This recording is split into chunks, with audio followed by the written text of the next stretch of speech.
The Landlady by Roald Dahl. Billy Weaver had travelled down from London on the slow afternoon train, with a change at Swindon on the way, and by the time he got to Bath it was about 9 o'clock in the evening, and the moon was coming up out of a clear starry sky over the houses opposite the station entrance. But the air was deadly cold, and the wind was like a flat blade of ice on his cheeks. "Excuse me," he said, "but is there a fairly cheap hotel not too far away from here?" "Try the Bell and Dragon," the porter answered, pointing down the road. "They might take you in. It's about a quarter of a mile along on the other side." Billy thanked him and picked up his suitcase and set out to walk the quarter mile to the Bell and Dragon. He had never been to Bath before. He didn't know anyone who lived there. But Mr. Greenslade at the head office in London had told him it was a splendid city. "Find your own lodgings," he had said, "and then go along and report to the bank manager as soon as you've got yourself settled." Billy was 17 years old. He was wearing a new navy blue overcoat, a new brown trilby hat, and a new brown suit, and he was feeling fine. He walked briskly down the street. He was trying to do everything briskly these days. Briskness, he had decided, was the one common characteristic of all successful businessmen. The big shots up at head office were absolutely fantastically brisk all the time. They were amazing. There were no shops on this wide street that he was walking along, only a line of tall houses on each side, all of them identical. They had porches and pillars and 4 or 5 steps going up to their front doors, and it was obvious that once upon a time they had been very swanky residences. But now, even in the darkness, he could see that the paint was peeling from the woodwork on their doors and windows, and that the handsome white facades were cracked and blotchy from neglect. Suddenly, in a downstairs window that was brilliantly illuminated by a street lamp not 6 yards away, Billy caught sight of a printed notice propped up against the glass in one of the upper panes. It said, "Bed and Breakfast."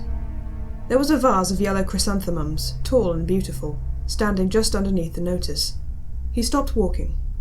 He moved a bit closer. Green curtains, some sort of velvety material, were hanging down on either side of the window.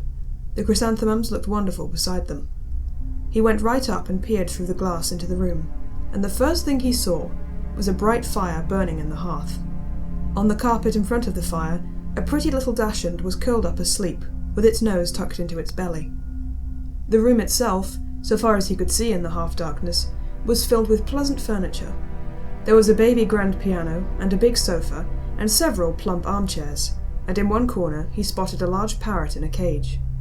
Animals were usually a good sign in a place like this, Billy told himself, and all in all, it looked to him as though it would be a pretty decent house to stay in. Certainly it would be more comfortable than the Bell and Dragon. On the other hand, a pub would be more congenial than a boarding house. There would be beer and darts in the evenings, and lots of people to talk to, and it would probably be a good bit cheaper too. He had stayed a couple of nights in a pub once before, and he had liked it. He had never stayed in any boarding houses, and to be perfectly honest, he was a tiny bit frightened of them. The name itself conjured up images of watery cabbage, rapacious landladies, and a powerful smell of kippers in the living room. After dithering about like this in the cold for 2 or 3 minutes, Billy decided that he would walk on and take a look at the Bell and Dragon before making up his mind. He turned to go. And now a queer thing happened to him. He was in the act of stepping back and turning away from the window, when all at once his eye was caught and held in the most peculiar manner by the small notice that was there. "Bed and Breakfast," it said. "Bed and Breakfast. Bed and Breakfast. Bed and Breakfast." Each word was like a large black eye, staring at him through the glass, holding him, compelling him, forcing him to stay where he was, and not to walk away from that house. And the next thing he knew, he was actually moving across from the window to the front door of the house, climbing the steps that led up to it, and reaching for the bell. He pressed the bell. Far away in a back room he heard it ringing, and then at once, it must have been at once because he hadn't even had time to take his finger from the bell button, the door swung open, and a woman was standing there. Normally you ring the bell, and you have at least a half-minute's wait before the door opens. But this dame was like a jack-in-the-box. He pressed the bell, and out she popped. It made him jump. She was about 45 or 50 years old, and the moment she saw him, she gave him a warm, welcoming smile. "Please, come in," she said pleasantly. She stepped aside, holding the door wide open, and Billy found himself automatically starting forward into the house. The compulsion, or more accurately, the desire to follow after her into that house, was extraordinarily strong. "I saw the notice in the window," he said, holding himself back. "Yes, I know." "I was wondering about a room." "It's all ready for you, my dear," she said. She had a round pink face and very gentle blue eyes. "I was on my way to the Bell and Dragon," Billy told her, "but the notice in your window just happened to catch my eye." "My dear boy," she said, "why don't you come in out of the cold?" "How much do you charge?" 5 and 6 a night, including breakfast." It was fantastically cheap. It was less than half of what he had been willing to pay. "If that is too much," she added, "then perhaps I can reduce it just a tiny bit. Do you desire an egg for breakfast? Eggs are expensive at the moment. It would be 6 less without the egg." 5 and 6 is fine," he answered. "I should like very much to stay here." "I knew you would. Do come in." She seemed terribly nice. She looked exactly like the mother of one's best school friend, welcoming one into the house to stay for the Christmas holidays. Billy took off his hat and stepped over the threshold. "Just hang it there," she said, "and let me help you with your coat." There were no other hats or coats in the hall. There were no umbrellas, no walking sticks. Nothing. "We have it all to ourselves," she said, smiling at him over her shoulder as she led the way upstairs. "You see, it isn't very often I have the pleasure of taking a visitor into my little nest." The old girl is slightly dotty, Billy told himself. But at 5 and 6 a night, who gives a damn about that? "I should have thought you'd be simply swamped with applicants," he said politely. "Oh, I am, my dear, I am. Of course I am. But the trouble is that I'm inclined to be just a teeny-weeny bit choosy and particular, if you see what I mean." "Ah, yes." "But I'm always ready. Everything is always ready, day and night in this house, just on the off chance that an acceptable young gentleman will come along. And it is such a pleasure, my dear, such a very great pleasure when now and again I open the door and I see someone standing there who is just exactly right." She was halfway up the stairs, and she paused with one hand on the stair rail, turning her head and smiling down at him with pale lips.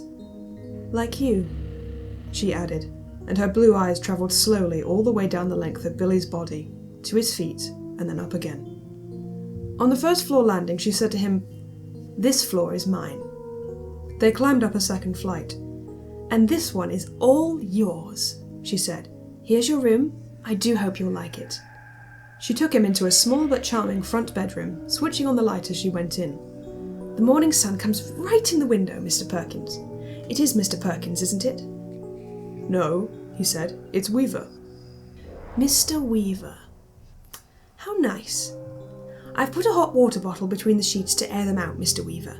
It's such a comfort to have a hot water bottle in a strange bed with clean sheets. Don't you agree? And you may light the gas fire at any time if you feel chilly." "Thank you," Billy said. "Thank you ever so much." He noticed that the bedspread had been taken off the bed, and that the bedclothes had been neatly turned back on one side, all ready for someone to get in. "I'm so glad you appeared," she said, looking earnestly into his face. "I was beginning to get worried." "That's all right," Billy answered brightly. "You mustn't worry about me." He put his suitcase on the chair and started to open it. "And what about supper, my dear? Did you manage to get anything to eat before you came here?" "I'm not a bit hungry, thank you," he said. "I think I'll just go to bed as soon as possible because tomorrow I've got to get up rather early and report to the office." "Very well then. I'll leave you now so that you can unpack, but before you go to bed, would you be kind enough to pop into the sitting room on the ground floor and sign the book? Everyone has to do that because it's the law of the land, and we don't want to go breaking any laws at this stage of the proceedings, do we?" She gave him a little wave of the hand and went quickly out of the room and closed the door. Now, the fact that his landlady appeared to be slightly off her rocker didn't worry Billy in the least. After all, she was not only harmless, there was no question about that, but she was also quite obviously a kind and generous soul.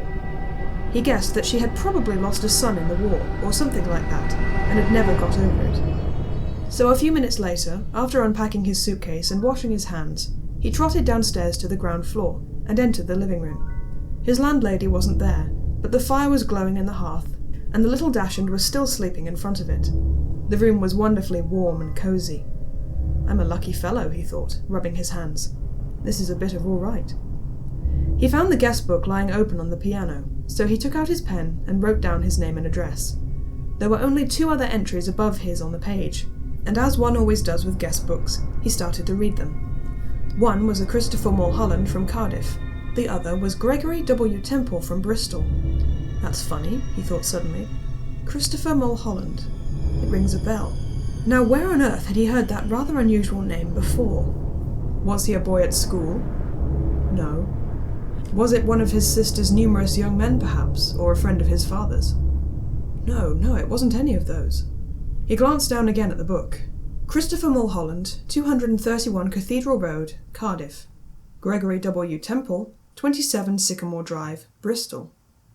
As a matter of fact, now he came to think of it, he wasn't at all sure that the second name didn't have almost as much of a familiar ring about it as the first. Gregory Temple, he said aloud, searching his memory.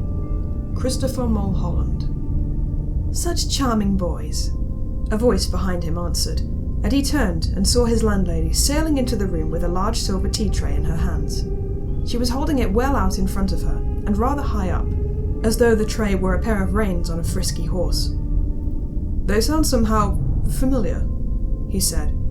They do? How interesting. I'm almost positive I've heard those names before somewhere. Isn't that queer? Maybe it was in the newspapers. They weren't famous in any way, were they? I mean, famous cricketers or footballers or something like that? Famous, she said, setting the tea tray down on the low table in front of the sofa. Oh no, I don't think they were famous. But they were extraordinarily handsome, both of them, I can promise you that. They were tall and young and handsome, my dear, just exactly like you. Once more, Billy glanced down at the book. Look here, he said, noticing the dates. This last entry is over 2 years old. It is? Yes, indeed. And Christopher Mulholland's is nearly a year before that. Well, more than 3 years ago. Dear me, she said, shaking her head and heaving a dainty little sigh. I would never have thought it. How time does fly away from us all, doesn't it, Mr. Wilkins? It's Weaver, Billy said. Weaver. Oh, of course it is, she cried, sitting down on the sofa. How silly of me. I do apologise. In one ear and out the other, that's me, Mr. Weaver. You know something, Billy said. Something that's really quite extraordinary about all this. No, dear, I don't. Well, you see, both of these names, Mulholland and Temple, I not only seem to remember each one of them separately, so to speak, but somehow or other, in some peculiar way, they both appear to be sort of connected together as well. As though they were both famous for the same sort of thing, if you see what I mean. Like Dempsey and Tunney, for example, or Churchill and Roosevelt. How amusing, she said. But come over here now, dear, and sit down beside me on the sofa, and I'll give you a nice cup of tea and a ginger biscuit before you go to bed.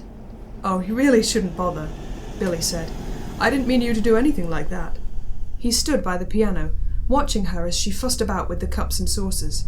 He noticed that she had small, white, quick-moving hands, and red fingernails.